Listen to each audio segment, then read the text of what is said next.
Hello friends, welcome to my YouTube channel study zoology. और आज का हमारा टॉपिक है common weeds of fish pond and methods of their eradication.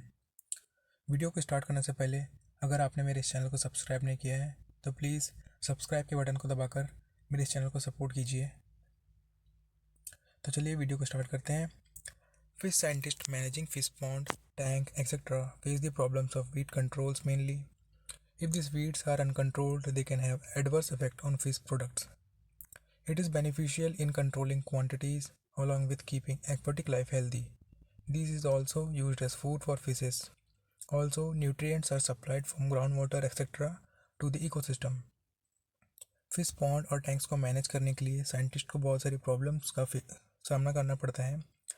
अगर ये वीड्स की ग्रोथ अनकंट्रोल्ड हो जाए तो इससे फिश और उससे बनने वाले प्रोडक्ट्स को बहुत ही ज़्यादा बुरा प्रभाव पड़ता है। इसीलिए वीड्स की ग्रोथ को कंट्रोल करना एक्वेटिक लाइफ के लिए बहुत ही ज़्यादा हेल्दी होता है और वीड्स को हम फिश प्रोडक्ट्स की तरह भी यूज़ कर सकते हैं।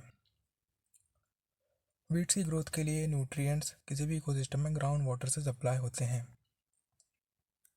Plants release CO2 through photosynthesis during the day, produce O2 by using weeds, but if these weeds become uncontrolled, then there are also many losses. Uncontrolled weeds are also causes depletion of oxygen and nutrients in water. The water quality also reduced.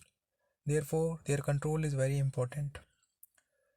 Plants जैसे कि weeds दिन के समय photosynthesis के process से carbon dioxide को absorb करते हैं और ऑक्सीजन को रिलीज़ कर सकते हैं, लेकिन जब इनकी क्वांटिटी अनकंट्रोल्ड हो जाए तो इससे बहुत सारे नुकसान भी हैं।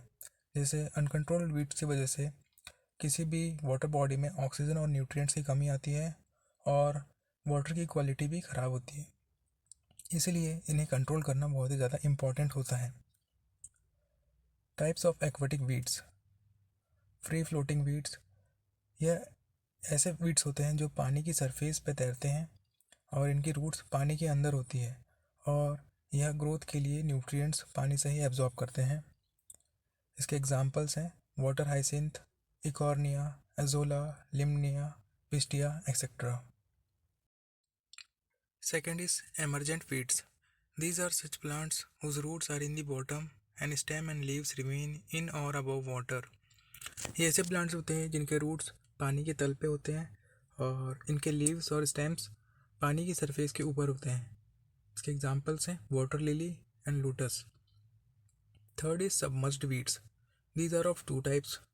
First is whose roots do not touch the bottom.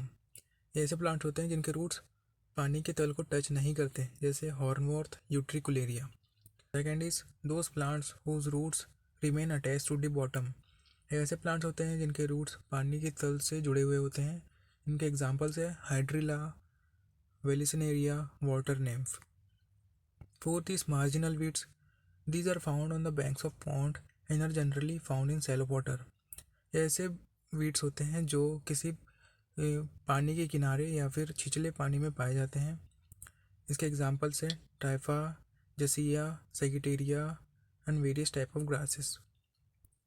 Eradication of aquatic weeds.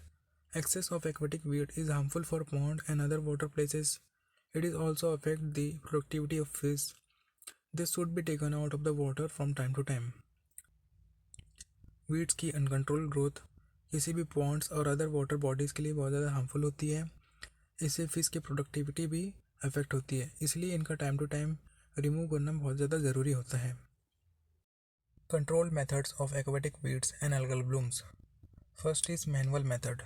The periodic removal of emergent and marginal weeds by hand pickup and rooting them out to keep them in control. The floating weeds can be controlled by repeated drag netting by nylon net. Rooted submerged weeds are removed by cutting them with long handle forest. Manual methods में जो भी emergent और marginal weeds हैं उन्हें हाथों से remove किया जाता है। जो भी ऐसी वीड्स होती हैं जो पानी की सरफेस पे तैरती है उन्हें रिमूव करने के लिए ड्रैगनेट का यूज़ किया जाता है जो कि नायलॉन का बना होता है। रूटेड सबमर्ज वीड्स, जो भी ऐसी वीड्स होती है जो कि पानी के तल से अटैच्ड होती है उन्हें रिमूव करने के लिए लॉन्ग हैंडल फॉरेस्ट का यूज़ किया जाता है।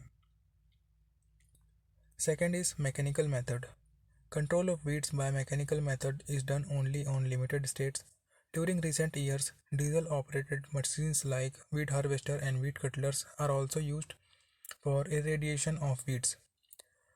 मैकेनिकल मेथड का यूज़ बहुत ही कम स्टेट में होता है, लेकिन पिछले कुछ सालों में ऐसे मशीन जो कि डीजल से चलते हैं, जैसे वीड हार्वेस्टर, वीड कटलर्स का यूज़ वीड्स को रिमूव करने के लिए किया जाता है.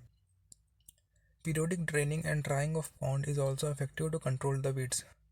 टाइम टू टाइम किसी भी पॉन्ड को खाली करके या सुखा कर भी वीड की ग्रोथ को कंट्रोल किया जा सकता है. Third is chemical method. In this method, herbicides and weedicides are used to control the weeds. Chemical method में केमिकल जैसे हर्बिसाइड और वीडिसाइड्स का यूज़ किया जाता है. The chemical should be selected and used carefully to prevent the adverse effect on fish and water. जो भी chemical का यूज़ किया जाना है उसकी क्वांटिटी को केयरफुली सिलेक्ट किया जाता है ताकि फिश और वाटर में इसका बुरा प्रभाव ना पड़े.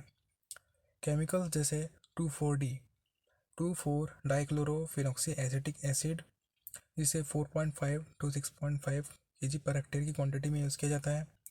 एमिट्रोल 8 kg पर हेक्टेयर की क्वांटिटी में यूज़ किया जाता है. सोडियम आर्सेनाइट 5 to 6 ppm की क्वांटिटी में यूज़ किया जाता है. Fourth is biological method. In this method herbivores species like grass carp and tilapia are used to control the weeds effectively. These fishes are also used as bioagents. Biological method में herbivorous fish जैसे grass carp, तलपिया का use weeds को control करने के लिए किया जाता है और इन फिश को बायोएजेंट्स भी कहा जाता है. In this grass carp is very effective to control weeds because grass carp can consume weeds up to 70% of his body weight per day. इस मेथड में ग्रास कार्प को बहुत ही ज़्यादा इफेक्टिव माना गया है क्योंकि यह अपनी बॉडी वेट का लगभग 70% वीट कंज्यूम कर सकती है हर दिन. Tilapia consume filamentous algae and submerged weeds. Although silver carp is especially feeders of phytoplanktons. Tilapia fish filamentous algae और submerged weed को खाती है और सिल्वर कार्प जो है वो फाइटोप्लैंक्टन्स को खाती है. अगर आपको मेरा वीडियो पसंद आया हो तो प्लीज़ मेरे इस वीडियो को लाइक कीजिए और चैनल को सब्सक्राइब कीजिए. Thanks for watching.